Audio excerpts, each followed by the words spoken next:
My name is Miriam Naiman, a senior advisor in the Answers and Advocacy Department. Thank you so much to all of you for joining us from all over the country today. I am joined not only with Yechiel Greenblum, who is a Sergeant Major representative of the Home Front Command for the IDF, but also two of my co-workers, Daniel Gold and Yitz Wiener, also from the Answers and Advocacy Department. Any of your questions can be listed in the Q&A and we'll be happy to answer them. Or if they are questions specifically for Yechiel, they will be reviewed only after his presentation. If there's questions such as you're having a hard time hearing or something like that, let us know. But we will do our best to make sure that Yechiel's presentation is facilitated clearly and directly for everyone. Like I said, this is being recorded and will be sent out within the next 48 hours, including any links that will be listed in the chat, such as the NBN emergency preparedness page that we have on our website, which is full of resources, not only resources such as the Pikud Ha'Oref, the Home Front Command, but also emotional resources because it's a challenging time for everyone. I know myself, just the warning siren can set off something inside of me, even more so than the regular siren. And maybe we all thought, for those of you who have been here since October 7th, that we sort of had this down already, but somehow it's trauma on top of trauma on top of trauma, or stress on top of stress, or the need for chocolate on top of chocolate. Whoever you are and however you manage, there are so many resources out there so that you're not managing alone, and no one should ever feel alone. And if you're not sure to find where to find those resources, or you just need a listening ear, please do call us at *3680 or email us at answers@nbn.org.il. Okay, Yechiel, thank you so very much for joining us, and I turn the screen over to you. Okay, thank you very much for having me. My name is Yechiel Greenblum. I came in Aliyah 40 years ago, before Nefesh B'Nefesh, sorry about that. I'm at the age of 9, so I have my parents to blame for that. I think they might be here too. I see lots of familiar names. Hello to everyone, those that know me and those that don't. I live in Neve Daniel. I've been with the Home Front Command for 20 years now as Miluim, reservist.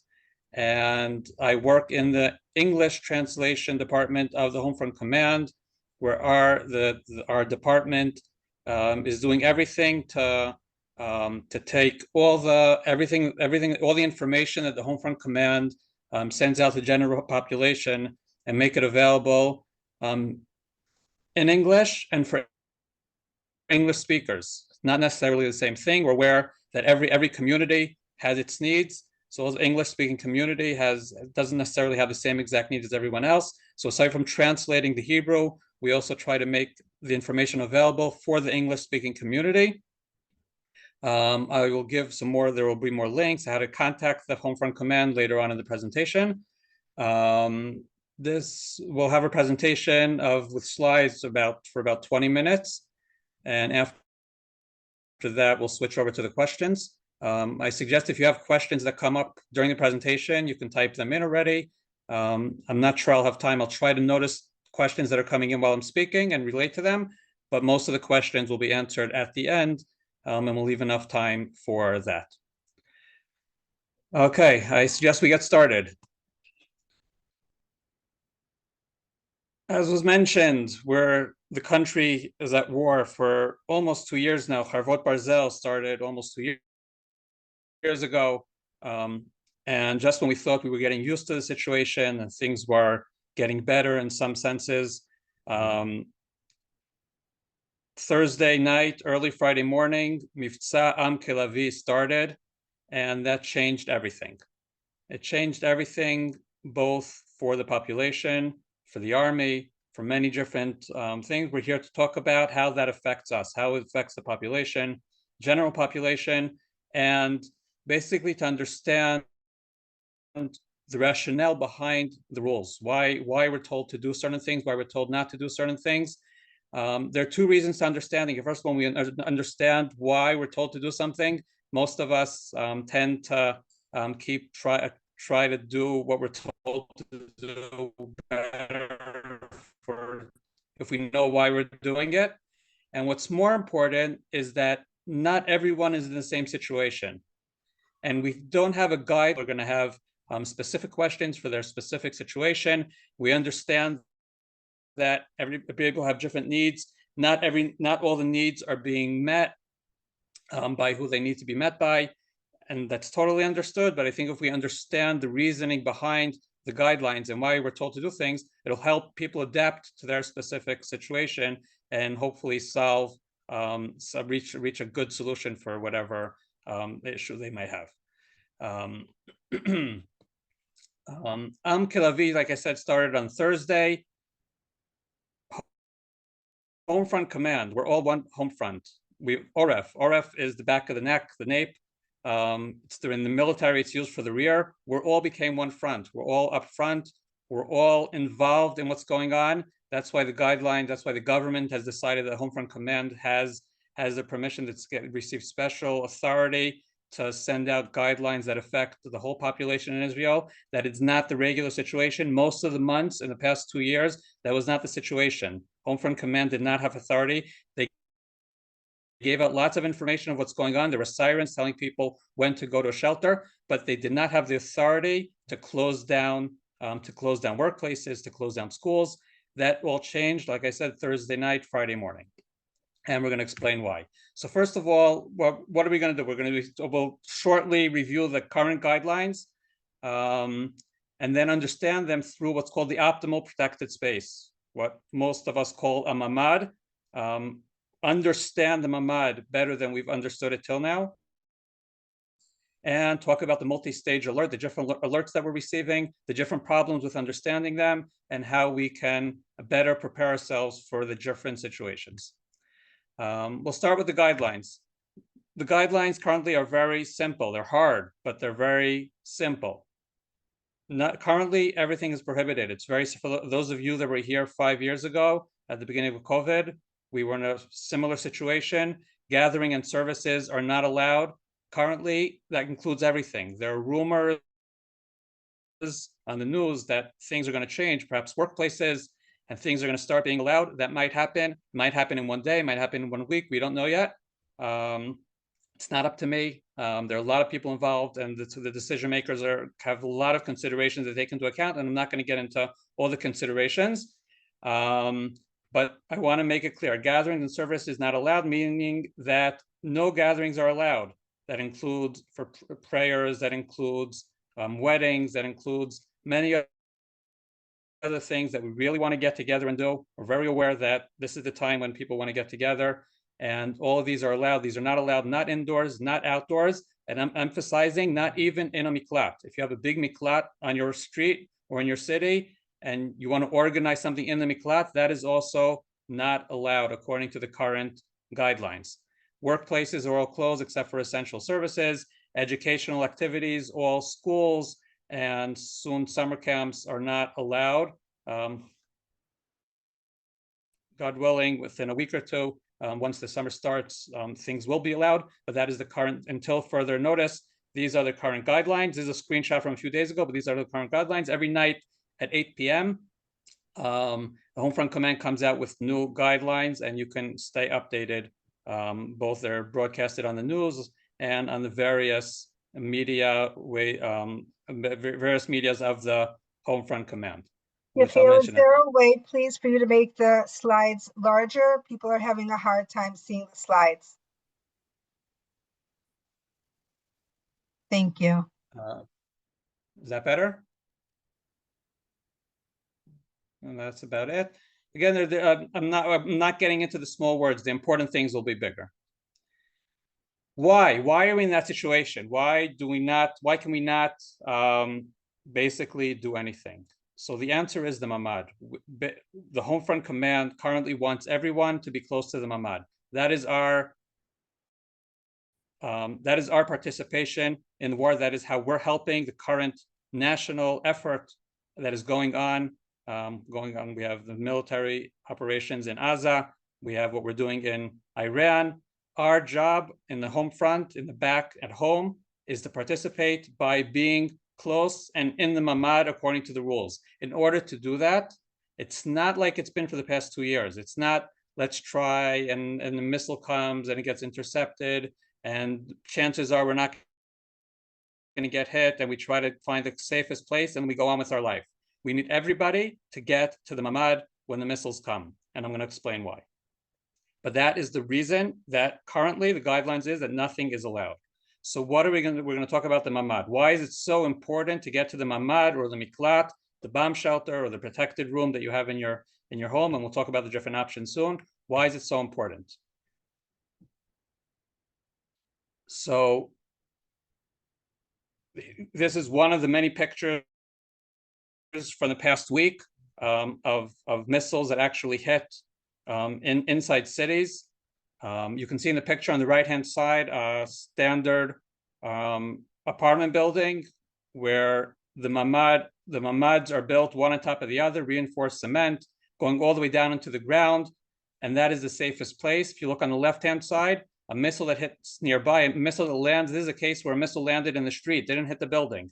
It affected all of about 10 or 20 buildings around, all look like this. The buildings, for the most part, destroyed, but the tower of protected rooms in the building were all saved. This is true for a mamad, this is true for a bomb shelter. As long as the missile hits nearby and everything around gets destroyed, the mamad itself will be safe, and people in the mamad will be saved. Up until 3 days ago, it was safe enough to say that anybody, all the people that unfortunately were injured and even killed were people that were not in the mamad. I'm not coming to judge them. That's not the point. The point is to learn from the situation. Some of them had good reasons. Some of them had whatever unfortunate circumstances that didn't let them get to the mamad. Anybody who was injured or killed was not in a mamad. And that was true until 3 days ago.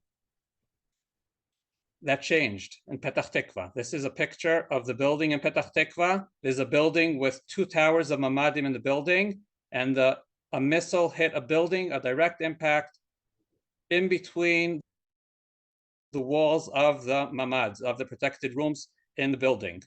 I'm not going to get into all the details of all the tests that were done defining how to build a protected room, but the protected room is designed to protect the people inside in case that there's a blast nearby. Now that's important to understand, because if the missile happens to hit them directly, then it can penetrate the mamad. And then unfortunately, on Petach Tikva, in this attack, 4 people were killed. 2 of them were in the mamad, 2 of them were not in the mamad, but the ones that were in the mamad were in the specific mamad. They were in the specific mamad that was hit. The people in the mamads above and the people in the protected rooms below that mamad, they were all saved. The only mamad that was impacted was the one that was directly hit. Therefore, even though what I'm demonstrating here is that the mamad does not provide 100% protection, it is the highest protection that you can get. And that is why it is so important to get into the mamad. It's a lot more important than it's been. It was important before, but it's even 10 times more important now because of what changed, like I said, Thursday night.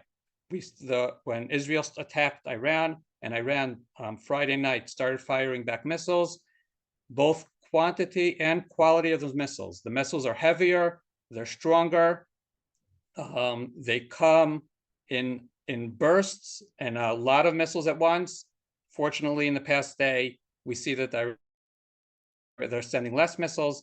Not getting into all the details of why that's happening. You can follow the news and hear the different commentators explaining that. But the situation is that we're still getting a few missiles at a time. The IDF is doing the best to intercept all of them, but totally aware, the IDF is aware that they cannot promise to intercept all of them. And if a missile is not intercepted and it lands, it will cause major destruction all around it. And specifically, if it's a mamad, unfortunately, it will impact that specific mamad. Everybody in a mamad around it will be saved. That's why it's so important to get to a protected room, whether it's a mamad, whether it's a bomb shelter in the building, whether it's a bomb shelter outside the building, but to get there and to get there on time. So what are our different options for protection? So we have the best protection is the protected room, a mamad or mamak, which they're apartment buildings that there's one protected room on the floor, on every floor. That is also very good. A communal shelter, if it could be in the basement of an apartment building, the whole building shares a shelter. That is also good protection. And there are also various public spaces outside your building. It could be a public shelter. There are public bomb shelters outside for people that don't have shelters in their building. There are public bomb shelters outside the buildings. There are the municipalities are supposed to open up all schools in the area. So in places that there aren't bomb shelters, the schools have protected rooms, and they were supposed to be opened up as standard protected spaces there. Different facilities like a matnas or other gyms or other public buildings that are in the area were supposed to be opened. In addition, there are a few other public temporary centers that were opened and authorized by the Home Front Command that can be used as a public space. It is extremely important to get there. I know that it's hard. I know for many of you, there are times when it's a few times at night, and sometimes we get alerts, and we'll talk about the different alerts. We start going, and then we find out that we didn't really have to go. It's not easy. I know some of you live further away from the shelter. Some of you are more senior, are elderly, and it's hard to get to them. We have to do everything we can, both to get to a mamad and to help those around us, to look around and find the people that are around us that need help and find solutions so that when the time comes and we need to be in the protected room, we are there. If we don't have any of these options, now, any of these options meaning either they don't exist or there's not enough time. Okay, I just emphasize how important it is to get there on time. But if something happened and you can't get there on time, then put some other kind of protection. Other protection can be an inner stairwell. Most apartment buildings that have stairwells, the stairwells are on the inside of the building, and they're well protected. First of all, they're reinforced. They hold up the building. They have reinforcements holding them up, and they're protected by layers of walls around them. Same thing if you're inside your apartment and you have an inner room, an interior room that has a few walls till the exterior part of the apartment, then that is also a good place, but it has to be somewhere safe. It's not a bathroom, not a kitchen, because there's ceramics on the walls, and there are other dangers that when there's impact, you can get injured. Therefore, you have to find a safe place.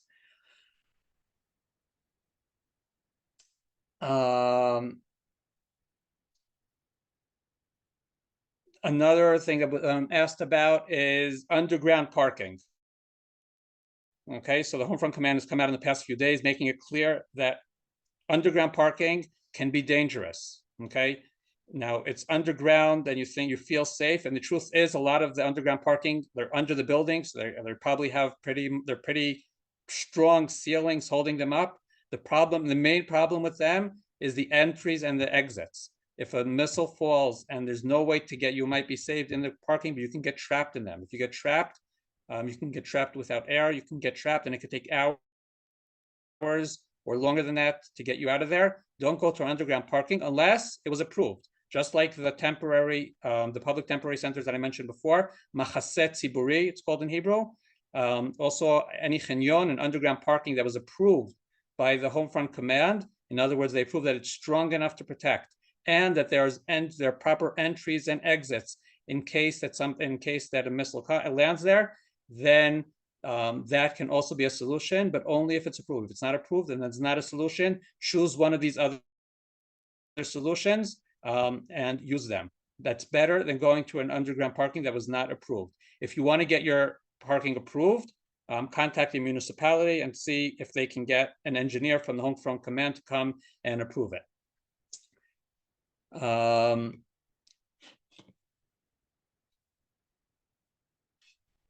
These you should be familiar with. This hasn't changed. You should know how much time you have to enter the protected space from the siren. For most people in the country, we're talking about 90 seconds. In the Tel Aviv area, Jerusalem area, and most of the country, like I said, is 90 seconds. People closer to the northern border and to Gaza have less time. It doesn't matter if the missile is coming from Iran. The time of the siren is the same. Okay, people, the sirens are timed according to the time that's set for that place. We'll talk about the different alerts soon. Know the way to the protected space, and more important, clear it out. Make sure that your path to the protected space, to the shelter, is cleared. Make sure the door can be closed, the window is closed already. I know that people live in buildings together with other people, and not everybody is totally considerate. They leave things in the way. Do your best to clear it out in advance and not have to worry about it when it's time to go to the mamad. Try to find time to make the path area so you can get there, faster. What's important to have in the mamad? So we're supposed to have water and food for at least 3 days. If your family needs any special food, make sure you have it there all in advance. If you're in a shared miklat and a bomb shelter outside your house and you're afraid of leaving things there, or you can't leave things there, have a bag ready to take with you with these things in it. But the best thing is to have it prepared, to have food and water in your mamad set already. I remind you, there's no longer a rule that you can leave after 10 minutes. Baruch Hashem, in the past few sirens in the past 24 hours, we were allowed out pretty quickly, but we can go back to the situation where it can take longer, and in an extreme case, it can be much longer, even hours or longer. Have means of alert and communication. Our cell phones don't always work, and if we're there for a long time, the cell phone battery can burn out. So have emergency lighting, flashlight batteries, radio and batteries. Have different ways of communicating. Sometimes there's not cell reception inside the miklat, or when there are a lot of people in the miklat, there's not always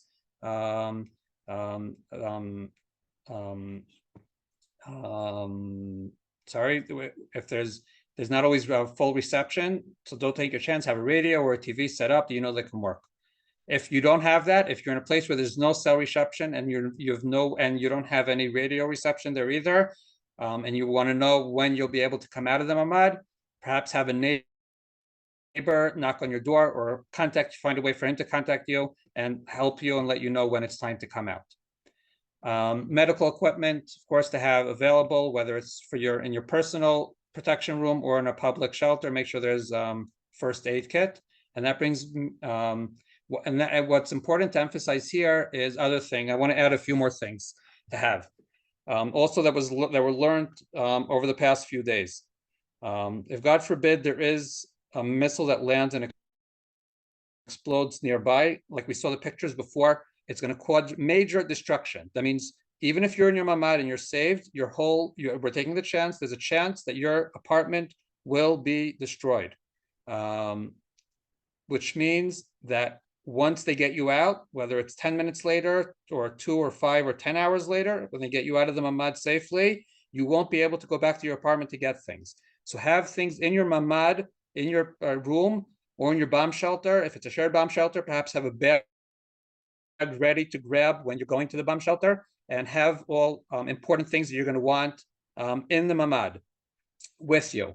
We're talking about clothing, shoes, clothing, your ID, important cards, important papers to have with you, important papers that you want saved and you don't want, they're very important not to get destroyed.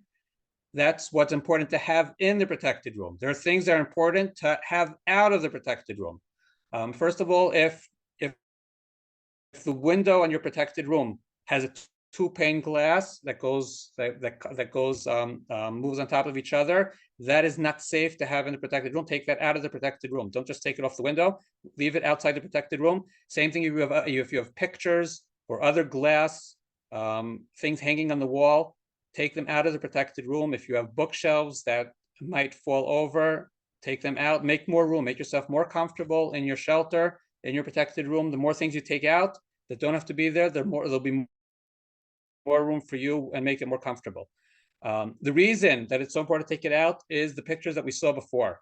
When the missile lands and there's an explosion, it causes major destruction around. And like I said before, IDF cannot intercept every missile. We try to intercept. We see the videos of the missile being intercepted, but unfortunately, we also see the missiles that aren't. They land, there's an explosion. the blast, all the destruction we saw was not from direct hits. That was just from the blast. There's an explosion, there's a major blast, even a few waves of blasts from every missile, and that the blast breaks windows, destroys everything in the apartments that are around the explosion. It also affects the mamad. When you're in the mamad, you will feel the blast. The mamad is strong enough. The walls will hold up, and you'll be saved. But there will be a blast, and the walls can shake. That means if there are things on the wall that can fall off or even fly off the wall, they can injure you. Therefore, that we have to make sure that anything hanging on the wall is taken out of the mamad so that we'll be safe. Okay, before I get to the alerts, let's see if there are any specific questions regarding the underground parking. I see there are a few questions about it. There should be a sign. There should be a sign at the underground parking. If it's a public underground parking, there should be a sign that it's an approved by the Homefront Command. If it's in an apartment building, then the Vad Bayit, whoever runs the building, should be aware and have some kind of sign in the building saying that the underground parking is allowed. That's what I have on that.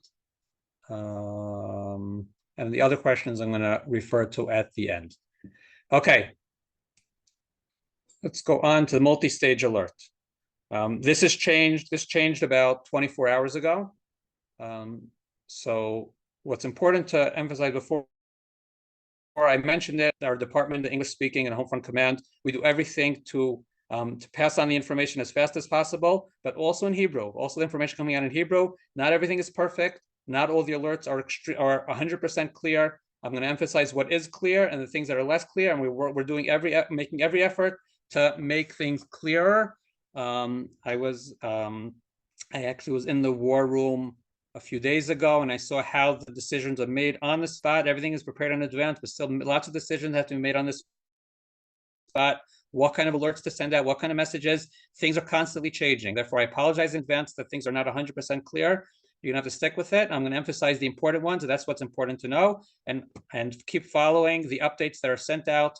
Usually there are different Olim coordinators, Aliyah coordinators in the different places, or the municipality that sends out different updates, or the Homefront Command website are constantly updating and giving more information. Okay, so we switched to a three-stage. There used to be 4 stages. There used to be a stage where the intelligence of the IDF had pre-warnings 15-30 minutes before, knowing that they're getting ready to shoot missiles and tell people to get ready because something's coming. That no longer exists. There are a couple of reasons for that. I'm not going to get into that. The Homefront Command can no longer supply. If that changes, we'll let you know. But for now, there's no 15 to 30 minute warning. The first warning you're going to receive is about 10. It says 10 minutes here. It can be even 5 minutes. It's a preliminary guideline that comes out when the missile is shot. When the missile is shot in Iran, it takes 5 to 10 minutes for the missile to arrive. Different missiles take different times. That's why it's not an accurate time. When the missile leaves Iran, there's a very general idea of where it's going to land. That's why there are wider areas receive this first 10 minutes in advance thing to prepare to enter the protected space. Okay, I'm going to see it's like it could be something like this. If you're using the Homefront Command app, you'll see a message like this. In the next few minutes, alerts are expected in your area. Okay, it's not a siren yet. And yes, it makes that very loud noise on the phone sometimes, not always, but the message goes out on a special technology on the phone called CB, cell broadcast, where they use the technology of the cell phone. It's not up to the Homefront Command. The sound is not up to us. It's built into the system of the cell phones, and it's meant for emergency messages, and the Homefront Command uses it to send these messages in advance, but not always. Okay, so we get this general 10-minute warning to get ready. For those of you that it'll take longer than 90 seconds to get to the shelter, that is the time to start going towards the shelter and making your way to make sure you get there on time. The next alert is when we know we have a much better idea where the missile is going to land. It's still a broad area because we don't know if it's been intercepted yet or it's partially intercepted. So therefore, we know where the missile is approximately going to land. And those people receive an alert, and usually 90 seconds. People in other areas have less time. Everybody should know how much time before.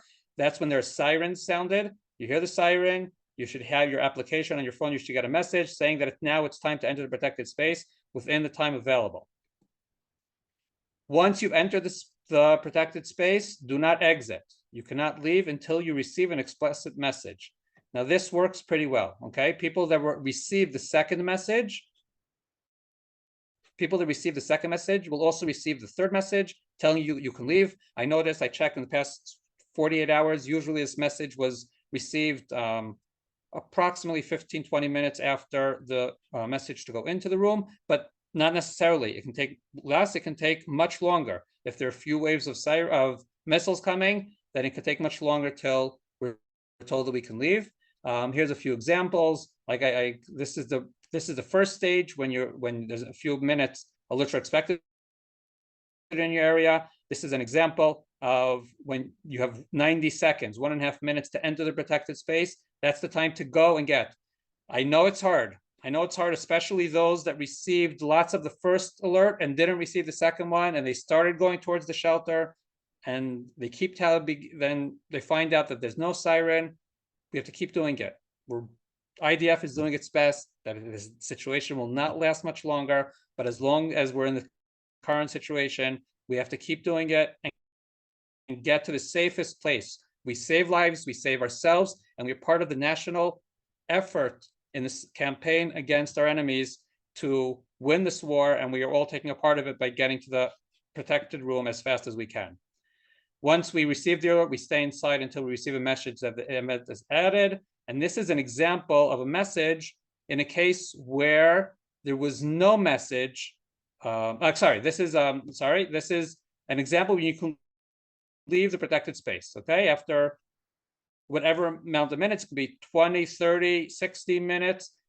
In extreme cases, it could be a few hours. That hasn't happened yet since Thursday, but it can happen that you receive a message from the Home Front Command, if you have the app, in the app, telling you that you can leave the protected room, and then you can leave the protected room. Now there is okay, so I want to talk about this, and we're getting towards the end of the slides, but I want to take another 2 minutes to talk about something that a lot of people have been asking about, and I mentioned it before. If you receive the first alert, the first warning that's telling you that in a few minutes you might receive an alert, and then you don't have a siren and you don't receive an alert, first of all, it's important to notice you might hear the explosions. The intercepts happen above head, and a lot of the times out of the atmosphere, far away. Therefore, we can hear the explosions. Sometimes we see them. If you look out the window, if you look out the window and you see them, that means it's not above you. Okay, it's hard to, the perception of where the intercept is taking place is hard to tell. That's why the Home Front Command has its hand on the thing, and they're taking care to make sure that the people that are in danger, where the missile might land, get the warning. Don't go outside, okay? If you're not sure if you hear explosions, obviously do not go outside for no reason. But just because you heard the explosion, it doesn't mean that it's too late. Yes, the siren can start many times after you heard an explosion, either because more missiles are coming or the explosion took place very far away, and it's still going to take time for the missile to get to you. You still have time to get to your protected room. Once you received this message that's telling you have 90 seconds, you have 90 seconds, even though you hear explosions. And I'm emphasizing, even if you have to go outside, okay? If we're still in a situation where the bomb shelter is outside our building, we have to get to it, you have 90 seconds to get to the shelter and go for it. Get to the safest place you can, and don't try to just stay on a stairwell or an interior room. If you can get to a shelter, now's the time to do it. Keep safe. Keep safe. These are the different ways to stay in touch with the Home Front Command. There's a WhatsApp number. There's a website, an English website. There's the 104 call center that you can call in. There are people answering in English. I personally follow the Home Front Command on the Telegram. It's in Hebrew, but I get all the messages and I know how to follow it. And why is that important? I'll give you an example. if you received the early alert, but you didn't receive a siren, you had an early alert, but were not told to actually go into the mamad. Yes, there were cases where there was no message sent saying that the event is over. Therefore, you have to follow the news or follow other sources. If the home front command does not notify you that you can go out, follow the other reliable sources saying that the event is over. Once the event is over, once the people that were affected by the missile, that they had a siren, they got the 90-second alert that they had to go into the protected room. If they're allowed out, that means you're allowed out too if you didn't have a siren. I know that that's not good. I talked to them yesterday and today. They're working on it. They're doing everything to make it better. Again, we're talking about the message telling you can go out. It's very inconvenient that we don't have all the information that we want. They're working on it. I expect that by the next attack, it should be better. Okay, but in case it's not, follow the different messages for the whole country. And on the other, again, you can follow the news, you can follow it on Telegram, and the different Twitter, X, or whatever it's called these days. And once it is safe, and the people that went into the mamad are told they can come out of the mamad, then even if you didn't go into the mamad, you're safe. So now we're back to the beginning. Back to the beginning means we have to be in a place like we started the presentation with. We wanted to stay with. We want to keep safe. We want to stay in a place that if we get a 10-minute warning, or if a 5-minute warning or 90-second warning, that we'll be able to get to a mamad. It doesn't mean that we can't go out and do things. If we have to go shopping, if we have to go to Kupat Cholim, if we have to do different things, we're allowed to go out and do that. Essential things we can go out and do. Try to take a path that you know that you'll be near mamad. Try to keep it as short as possible. Try to be in places that you know when you have to go out, make sure you know where the closest protected room is, so that when there is a siren, you'll know how to get there, and hope for the best. We're all going to do our effort.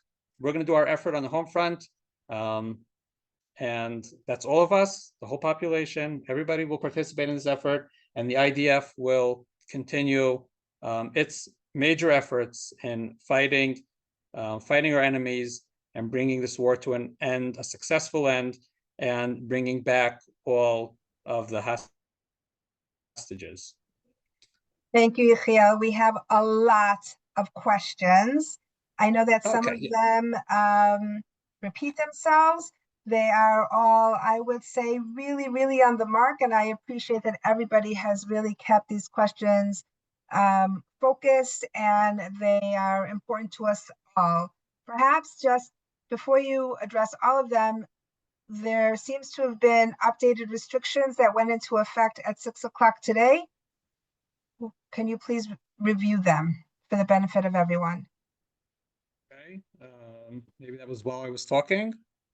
I can, hold on, let me check.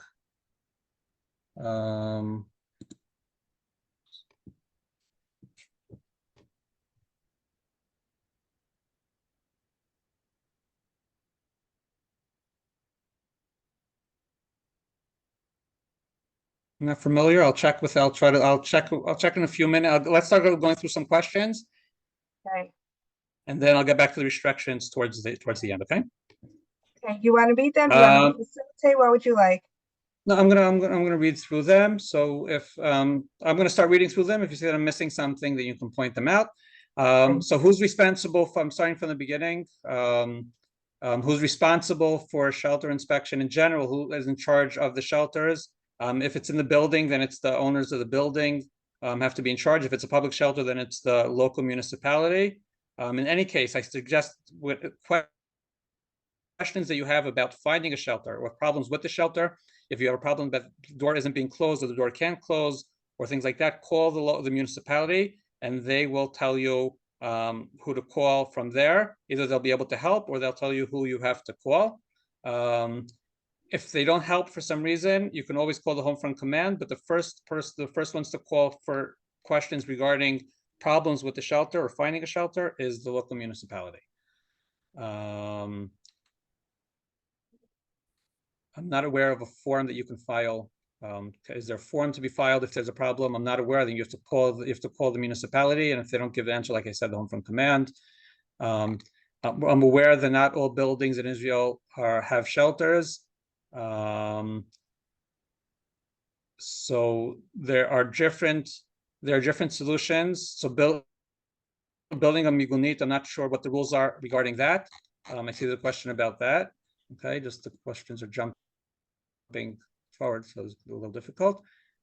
So there are if you go on the Oref website, Oref is nape, the back of the neck, the rear.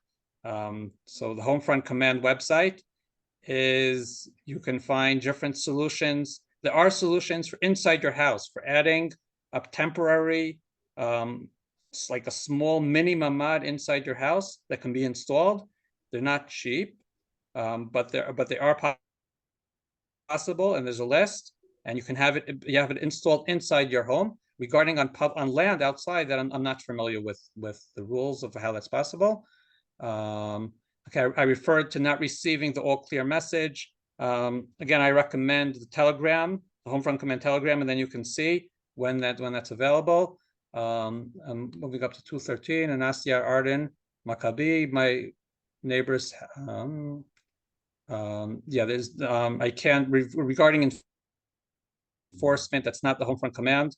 You can turn to the police, but I'm not sure what the police can do. Again, this is an effort. Everybody has this personal effort. Everybody has to keep themselves safe. Okay, keep themselves, keep their family safe, keep the ones around them safe. Right now, we're not dealing with enforcement, and the home front command doesn't have authority for that.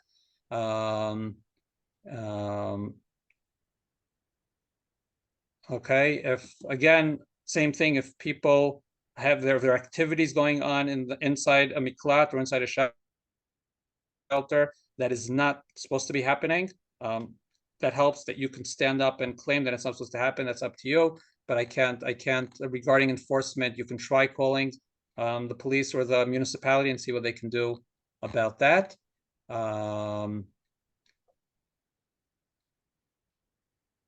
Carrie Golden asked, what are the policies regarding Kupa for pharmacies safely in person? You're allowed to go. Okay, so Kupat Cholim that are open received, every Kupat Cholim that is open, every building that was open had received permission to be open.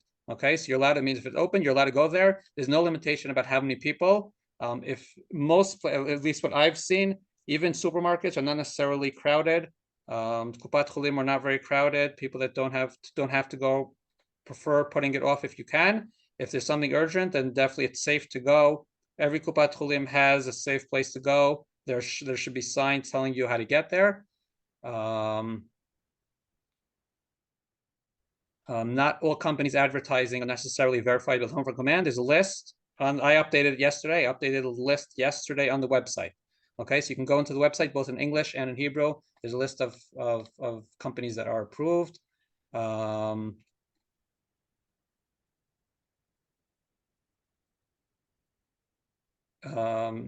If there's a column of mamads, but for, okay, sorry, jumped again. The mamads have 3 external walls that are not built further inside the structure. It's a safe place to shelter. And yes, it is safe. Mamads give their protection. Most mamads actually are on the exterior wall of the building because they have such thick walls. The builder prefers to put them on the outside. They're safe anyways. The protection of the mamad is the walls of the mamad itself. Like I explained before, they're there to protect you against a blast. 99% of the cases, if a missile lands, what it's going to affect you, what's going to cause the destruction is the blast. And that's what the mamad is protecting you against. Therefore, it's safe even if the mamad is on the outside of the building. I was asked yesterday if it's on the top floor of the building, even if it's 20 stories up, it is safe. It is just as safe. It is built in a way, there are standards how to build mamads, and they're very careful about that to make them all safe. First of all, some in public buildings, some mamads have ladders inside the mamads connecting them. So there are ways sometimes to get from the mamads from one to the other. In private buildings, in private apartment buildings, that doesn't exist. I'm not aware of that. The home front command has the machinery and the equipment needed to get people out of the mamads high up in buildings. In general, when there's a siren, I was asked if should you lock your windows and your doors. I don't have a specific answer for that. There's no one clear answer to that. If you want to protect, if you're a few blocks away from the blast, you're probably better off leaving your windows open, because if the blast is very strong, it's going to break the windows no matter what. But if you're a few blocks away and there's a small blast, then you're probably better off with the windows open. Doesn't mean there's a recommendation to leave it open. It's just something for you to consider. You don't bolt the windows and the doors. When the home front command comes to get people out of the mamads, they want to be able to have access to the apartments. They want to be able to get in. Therefore, if you bolted your door and you bolted your window, all the other windows, it's going to be harder for them. They're going to get to you eventually, but it's going to be harder for them to get to you. Going on. Yeah, so we're working. People asking about the warnings, and we're doing everything to make it clearer and better on sending the alerts. I'm hoping we won't have any more alerts, but if there are, the next one should be clearer. Again, the home front command app is the best one to go, is the most recommended one. I'm aware that the other apps that are well known, some of them are in English, so if you're not sure, I can't recommend any specific one, but there's some good ones around there that give good, clear information. Therefore, if it's better, if you don't feel you're getting enough of the home front command app until they give all the information as you need it, then perhaps you'll get the information you're looking for via the different apps. And there's always the news. You can always turn on the radio or the TV and see what the current and get the. And as soon as you're allowed out of the mamad, or as soon as there's no need to stay near the mamad, there's a message that goes out and it's broadcasted on the media. Direction where the missiles are more likely to strike, not necessarily, because it depends where the missile lands. It's not necessarily where the missile is coming from, but where it's going to land. If you're not in a mamad, in the extreme cases where we said somebody can't get to a mamad, stay away from, don't sit across from a door, don't go sit low down below window height if there are windows, but in any case, it's better to be lower down. We talked about how places approved, right? If we're talking about underground parking, there should be signs, but you can call the municipality and find out. Can the home front command provide guidelines for standalone shelters? Means they are forced to allow homeowners to build. I am not familiar with the exact rules of what needs to be built. In any case, it's not relevant for right now. Nobody's going to be building mamad right now, but there are rules of how close building has to be built with mamads. Exactly what the exact standards are, if it has to be in every apartment or one in every floor, or if it's a small building, one in the building. I'm not familiar with the exact rules. I talked about knowing if it's approved. Yeah, okay. You can usually count on, I want to emphasize what's approved. You can count on the municipality. Every municipality has a home front command representative that works with them 24 hours a day and making sure that they're getting all the updated information, and they're there to help and make sure everything is done accordingly. Therefore, if the municipality says that something is safe, you can count on it. You can assume that they're working with the home front command and that it's safe. If something looks wrong, you can always call the home front commander. You can call the municipality and ask them, are you sure? Did you make sure that the representative knows that? But every municipality today has a home front command rep working with them and making sure that when they approve things, that they are really approved. It's much better than it was in the past. And there are a lot of people out there making sure that all the information is coming through and that it's done in the right way. People are getting right information and being told that things are being done properly in the various cities. Get any problems with miklat's locked or the toilets are locked, you have to call them municipality. If it's in the building, that it's somebody in the building. What's a 2-pane glass in the mamad? Again, there are windows. If the window's on a hinge, so if it's a 90-degree hinge where the window swings open, that's a good window that can stay closed. That window, you close the steel window and you close the window on a hinge. If it's a 2-pane window like that opens up on top of you, that's a sliding window. Okay, if it's a sliding window, 2-pane sliding window, that is no good, and you have to take it out and take it apart. Usually you lift it up and it comes out pretty easily, and you have to take that out of the mamad. Okay, as I just explained about the glass again, there were a few questions about that. Underground parking. Okay, an old building with an underground shelter, that is fine. If a building has an underground shelter, even if it's very old, a lot of times the bomb shelters from 40 years ago, I said we made Aliyah 40 years ago, and our house was built with, in Chashmonaim, with a proper bomb shelter. Those are more reinforced than the mamad. So buildings with underground shelters are even safer than a mamad. The problem is, like I mentioned before, it takes longer to get there. If it's outside the building, it might take longer to get there, and you have to make sure you can get there in time. Again, if the public shelter has things in it, you have to call the municipality and see if they can clear it out.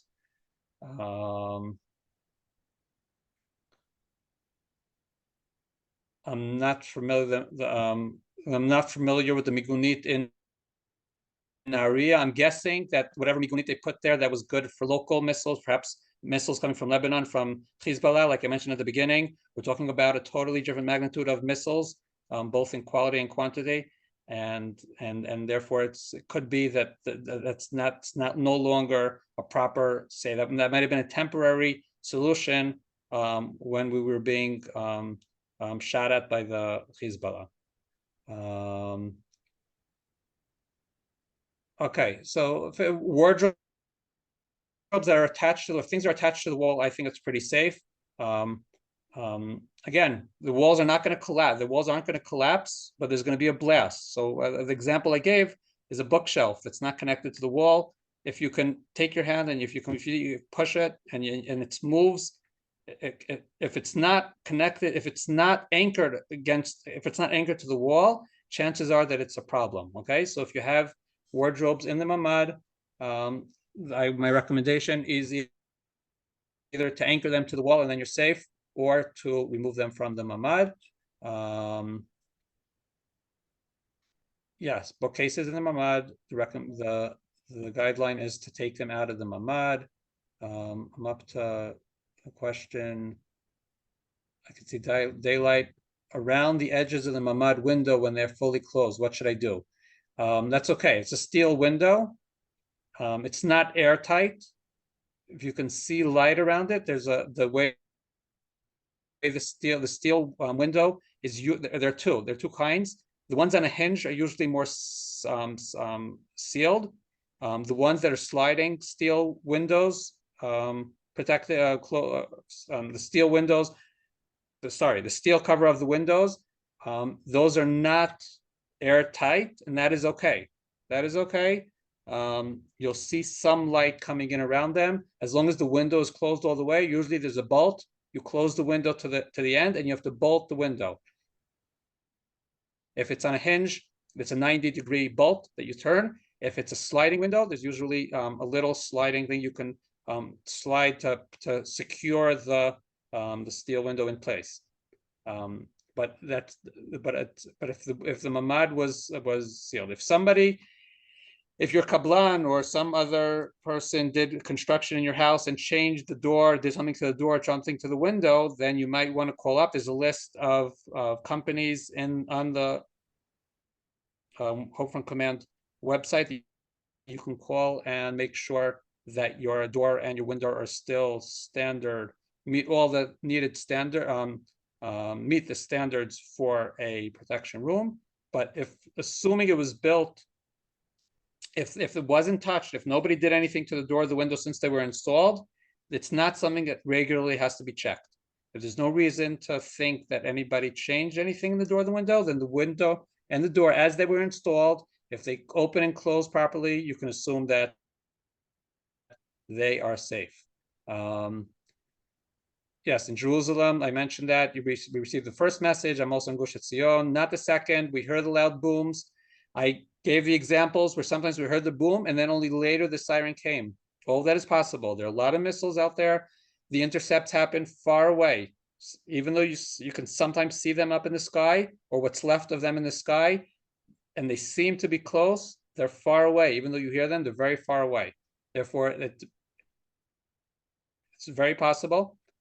Since you received the first message, you should be close to your mamad, but you don't have to go in unless you received the second message. If you're not sure, there are lots of messages coming in, you're not sure, go into the mamad, turn on the radio or open up the apps and check what the situation is. There's a white box on the wall. What is the purpose of the box? I'm not familiar with what that is. Maybe at the end we'll have time to go back to that. If there's nothing within 10 minutes. Okay, so I know that okay, so this is a more of a specific question, but it applies to a lot of people. Okay, so Gary Blair is asking if there's a 4-floor apartment building, which means it's probably an older building. There's no mamad in the building. There's no safe place nearby within 10 minutes.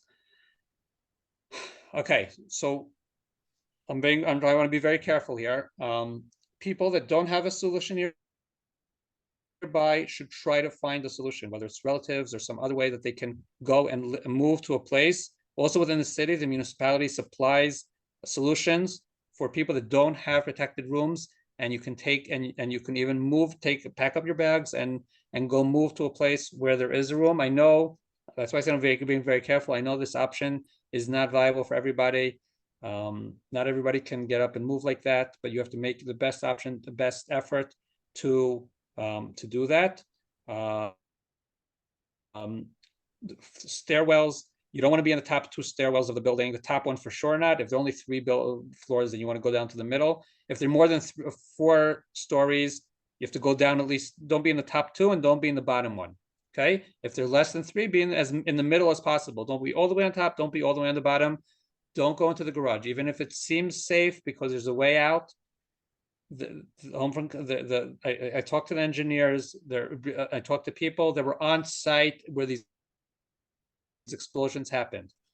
Don't take your chance with the underground parking. Okay, I know for a few years, even a lot of times I park in underground parking and there's signs Merchav Mugan and this is a safe place. And when I looked into it, it wasn't necessarily approved. You have to be careful. Okay, so just because there's a sign that says Merchav Mugan, that's not enough.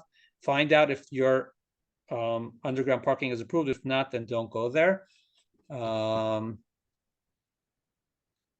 not aware of a place to find out online. You can again call your municipality 106 and ask them where there are, if there's a way to know which ones are approved. It's their responsibility to let you know. It's the Homefront Command engineers that approve, but to follow up and mark and give the information of where to find specific underground parking, you have to go to the your municipality.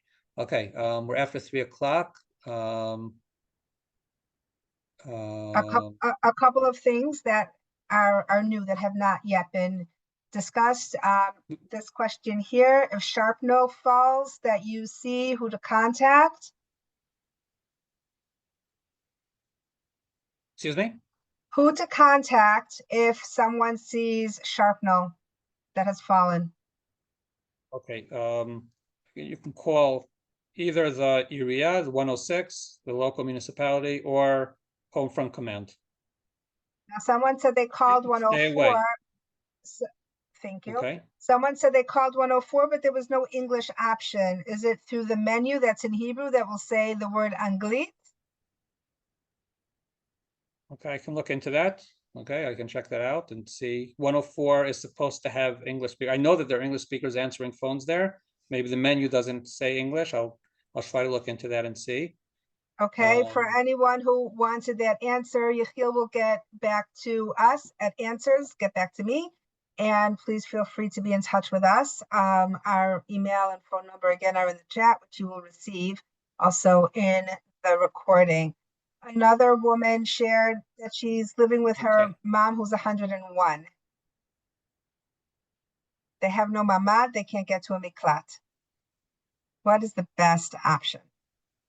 Okay, so like I said, if I understand that if there is an option, that's why I was very careful. If there's an option to move somewhere else and actually move into somewhere else where you do have protection, that's the best thing to do. If that's not an option, Then you have to find an interior room, find either to go out to the stairwell, like we said, or to find an interior room. Best to even in advance have the elderly person sleeping in a place that is safe, and in a room that's relatively inner room, which has protection of a few layers of walls, which gives better protection. It doesn't give a protection like a protected room, but it's better. It's better than nothing, and we have to make the bet. We're trying to make the best effort we can. Thank you. Regarding, okay, there's a question here from Nathan Eisenberg about the current location versus named location on the app. So there are two different things. The recommendation is to have both, to sign up, because the GPS doesn't always work. There's been less GPS scrambling lately, but just in case you're in a place where there isn't GPS, so you should choose your city as one of the named locations in the app, so you'll receive the app.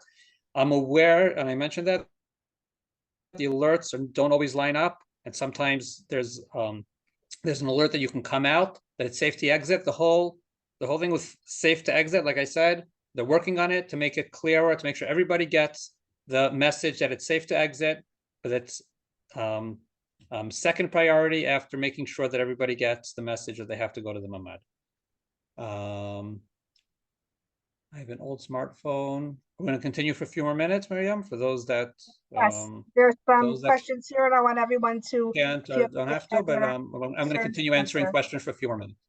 Okay. Okay, an old smartphone.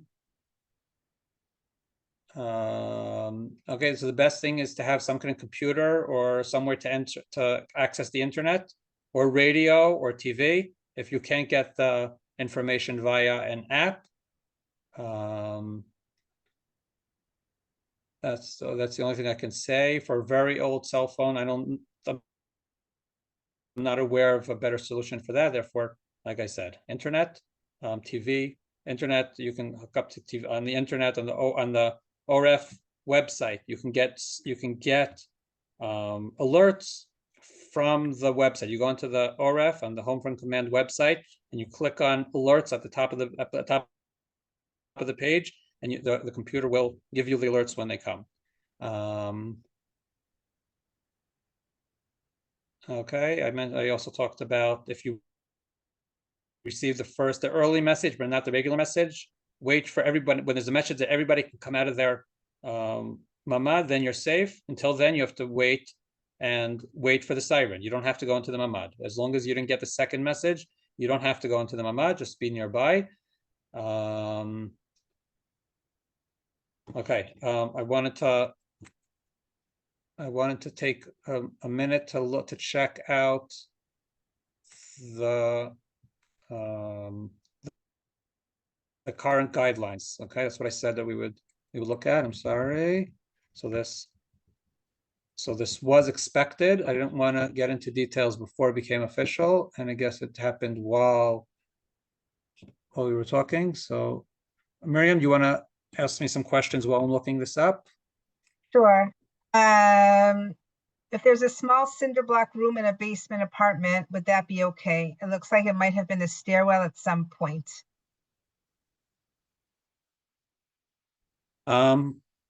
Possibly. Cinder block is not very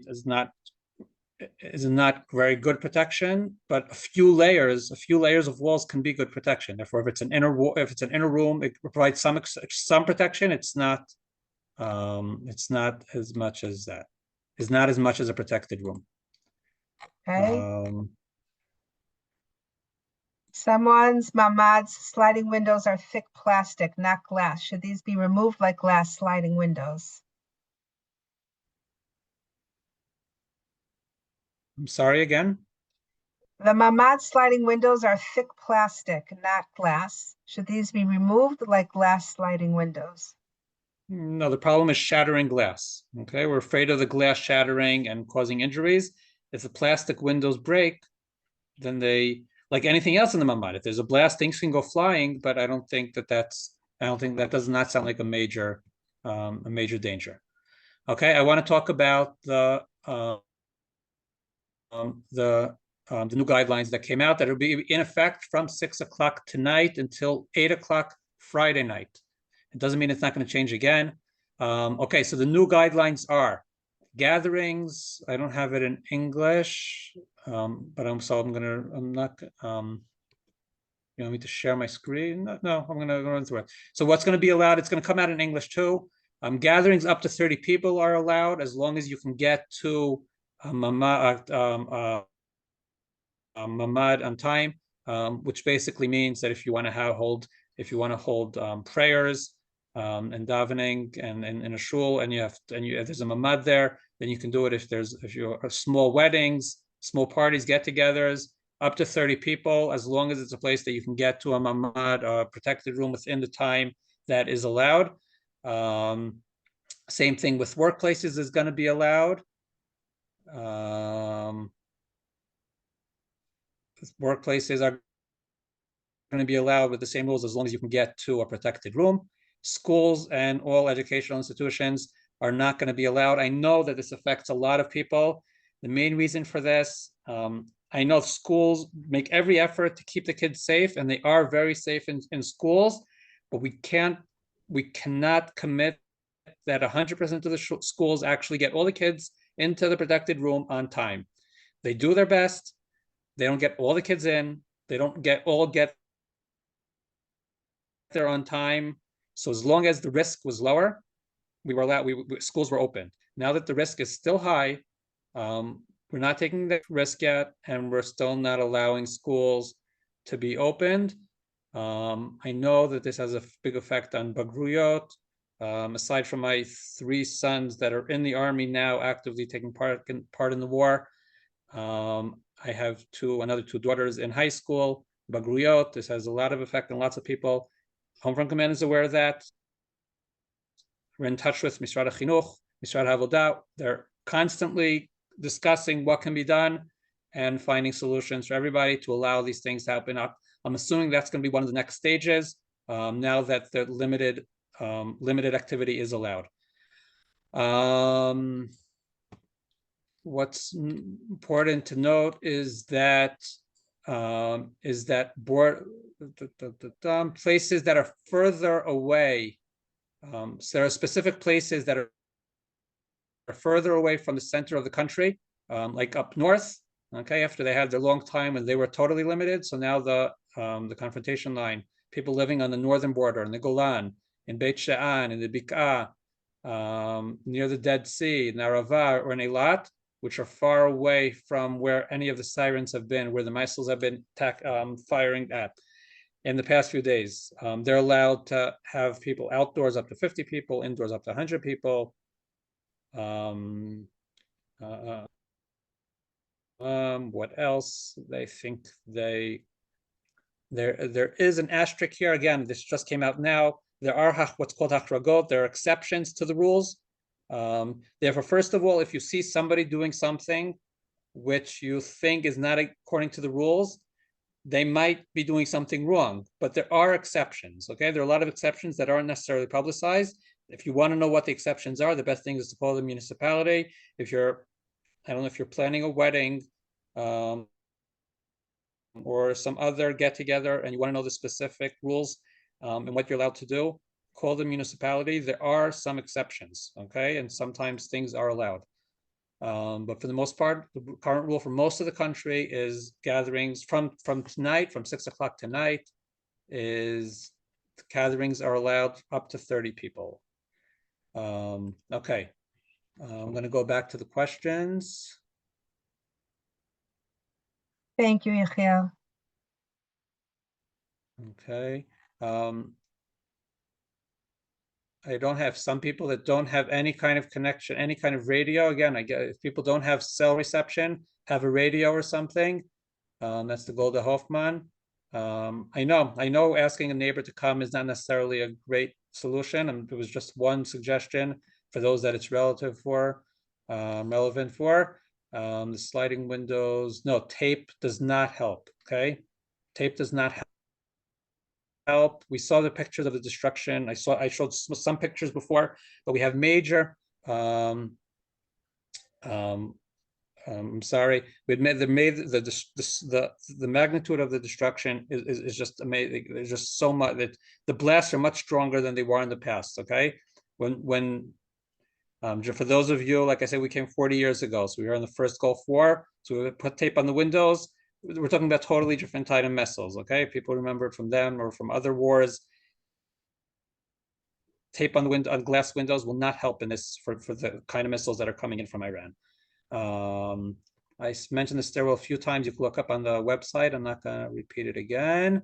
Sarah's Zimbalist, if God forbid we feel a blast, we take ourselves how to wait for help to come.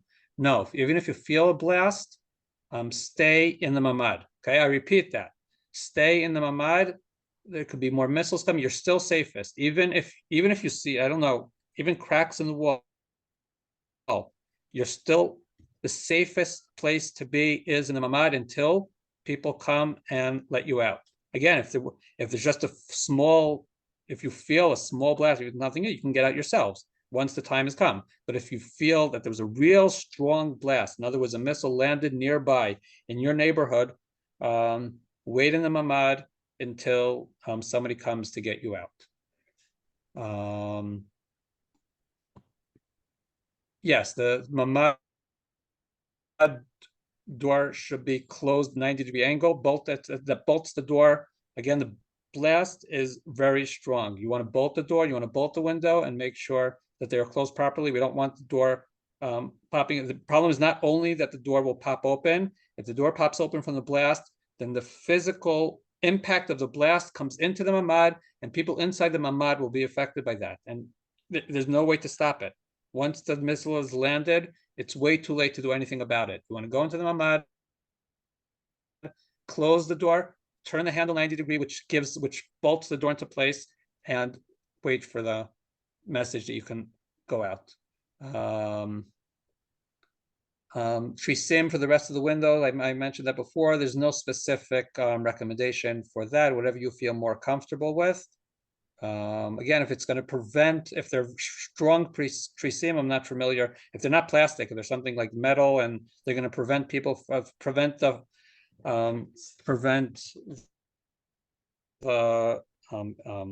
fire department coming and getting you out of your apartment. If God forbid something happens, then probably better to leave it open. But I have no specific recommendation for that. Again, that's the same thing for all the windows. There's no specific recommendation. They're different. Again, everybody has their situation. If they're on the ground floor, not on the ground floor, what they feel safe doing. If the mamad has no metal door, then call one of the information. Every mamad has to have a metal door.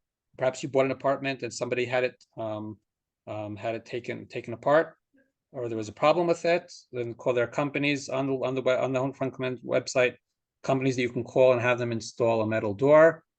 A hinged window, I think we repeated that. Inside the metal window, if it's a hinged window, close the glass door. The glass window, sorry, the door. A hinged glass window in the mamad should be closed. You close the metal window on the outside, and you close the hinged glass window on the inside. Only if it's a 2-pane sliding window, it has to be taken off.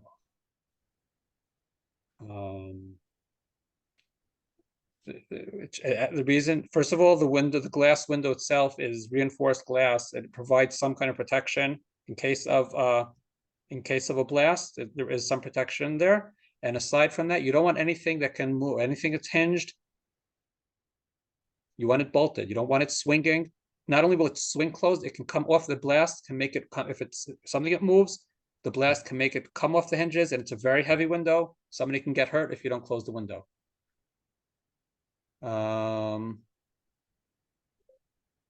Again, a huge closed closet, theoretically can. If it's very heavy and it's anchored against the wall, then you're okay. Again, there are a lot of guidelines here. If there's something that you can't do, then you can't do it. But you have to make every effort to do what can be done according to the guidelines. You'll be the most optimal safe room possible.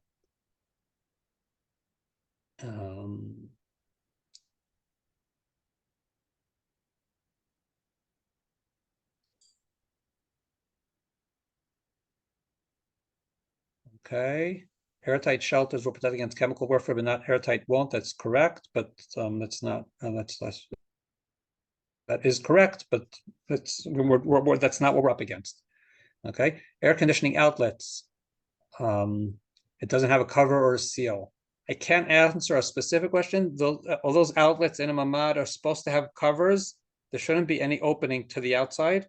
Even if when there was an outlet like that, either it should be closed or air conditioned, installed properly, that fills up that space. I can't answer a specific case. If you're not sure, then call somebody that's authorized to deal with mamads and have them check it out. There is information about building standards that you can get from the Home Front Command. The information is not there, but there are links. Go on the Home Front Command. There are places to get to the building standards. Afterwards, perhaps through Miriam, if you can't find it, and so you can get information through me, and I can help you find the information. I've put the answers email in the chat a couple of times. I'm going to put it again. If you feel that you needed more information to your question or something wasn't answered, I will facilitate your questions to you. Great. Okay, we have only a space in our living room. Safest place, our bookcases are removable. So problem what we do, what do we do? Only a space in our living room, which is the safest space. And I understand that the living room that we're talking about, Bat Yachana, is not the safest place for books in the living room when all spaces are removable. Okay. And you're dealing with bookies, some implying a need for discretion or security. Can someone please mute themselves? The AI on my phone somehow thought that I was asking it a question. Maybe it listens so much it already knows all the rules. So it's trying to help me. I understand that we're talking about a living room which is not a mamad. If you want that to be your safest room, then if there are bookcases, then the best thing to do is to remove it. Okay, if that's where you're going to be when the missiles are, when there's a siren, and it's something that can fall over, then the best thing to do is to remove it. Is there a silent English radio station for Shabbat so we can get instructions in English? In the past, there was.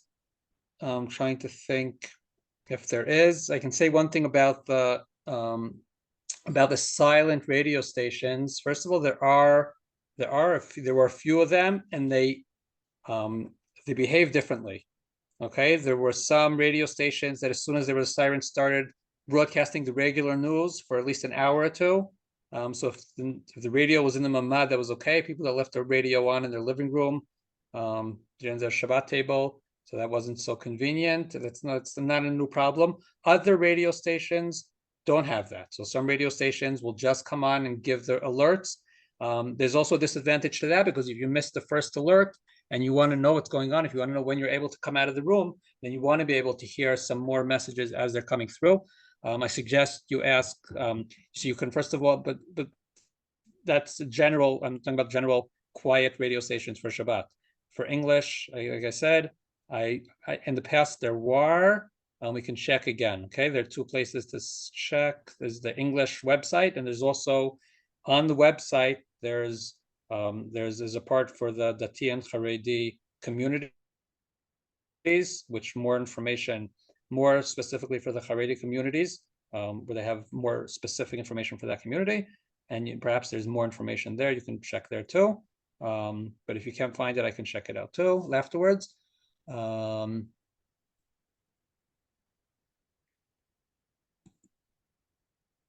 Again, okay, so again, I talked about the directions before. There's not much, even a direct impact doesn't necessarily affected by the directions. Okay, if the missile hits the building, okay, I don't want to sound too graphic and too scary, even though it was enough of that at the beginning. If the missile hits the building, it's going to go right through the regular walls. Okay, it's going to get to your mamad. And if it gets to the mamad, God forbid, then again, it doesn't matter where the mamad was before the missile came. It's gonna be directly impacted. okay? The chance of that happening are extremely slim. It happened in Petach Tikva, okay? So it can happen, but there's not, it doesn't necessarily make sense to choose one side and not the other of the building, assuming you have different options, okay? If you're in a mamad, you have the full protection that we talked about before. Ceiling fan or fan mounted on the wall. Again, if it's mounted properly, it's probably okay. If you're not sure, then take it off. Probably a wall fan is probably easier to take off. I can't give specific instructions for that. I'm not familiar with specific guidelines. If things are bolted to the wall or ceiling in the mamad, then you're probably okay, as long as it's not glass.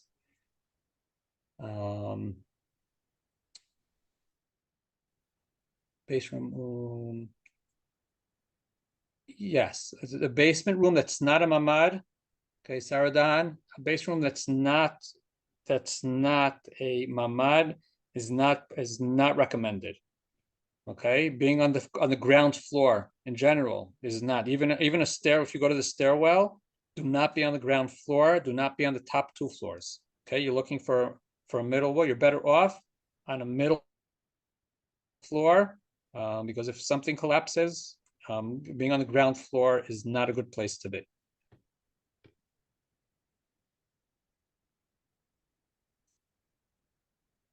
We don't live within 3 minutes on the public shelter and we're scared that any warning at any time. Should we be staying near the miklat at almost all times? Yes, it is not comfortable. I'm saying yes to the last line. It is not comfortable to be near a public miklat, and many times it's not comfortable to be in a public miklat. It's not comfortable for 10 minutes. It's definitely not comfortable to move in there. We have to do our best, okay? I can't give a specific thing. When there's a siren, you have to be in the miklat. If that means moving into the miklat, then that is the recommendation. I can't tell each person what to do or what the best thing, but that is the recommendation. That's what you should be trying to do and making the effort. If there's someplace else, if there's a different shelter that you can be in, try to find a different one. Perhaps that's more accommodating and more comfortable.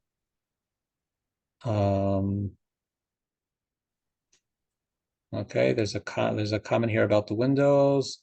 Which radio stations are the best? That's a good question. If there are any in English, there are TV stations in English. Okay, you can find a TV station in English and websites in English. I'm not aware of a specific radio station that is in English. Sorry about that. What else? How will valid rescuers identify themselves? I can't answer that either. Again, it depends where you are. In most places, we're talking about major cities in the Tel Aviv area.